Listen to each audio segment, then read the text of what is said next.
নমস্কার, কেমন আছেন সবাই? আমি পূরবী নিত্যদিনের নিত্য নতুন ব্লগে আপনাদের স্বাগত জানাই। গিয়েছিলাম কলকাতায় একটি দরকারে, কিন্তু খিদে পেয়ে যাওয়ায় চলে গিয়েছিলাম এই মির্জগালিব রোডের একটি বাঙালি রেস্টুরেন্টে। এটি ওই ফায়ার স্টেশনের কাছেই, জানেন। রেস্টুরেন্টটির নাম হলো দি ভোজ কোম্পানি রেস্টুরেন্ট। ভেতরের অ্যাম্বিয়েন্সটা এতটাই সুন্দর যা সহজেই বাঙালির মনকে মনোমুগ্ধ করে দেবে।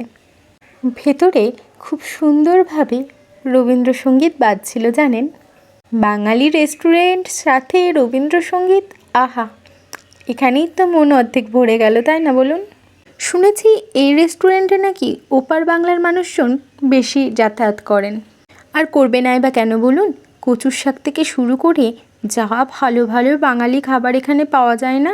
আমরা নিয়েছিলাম ভাত, ডাল, ঝুরি আলু ভাজা এবং কাতলা মাছ। সবথেকে ভালো ব্যাপার কি জানেন? কাতলা মাছটিতে না আলু দেওয়া ছিল। আর জানেনই তো, বাঙালিদের এই আলুর সাথে একটা ইমোশন কাজ করেই থাকে। আপনারাও যারা বাঙালি খাদ্যরসিক আছেন, যদি সময় সুযোগ পান, একবার অবশ্যই ঘুরে আসবেন দি ভোজ কোম্পানি রেস্টুরেন্ট থেকে। আশা করছি হতাশ হবেন না। আজ এই পর্যন্তই। দেখা হবে পরের একটি ভিডিওতে। সবাই ভালো থাকবেন, সুস্থ থাকবেন। ধন্যবাদ।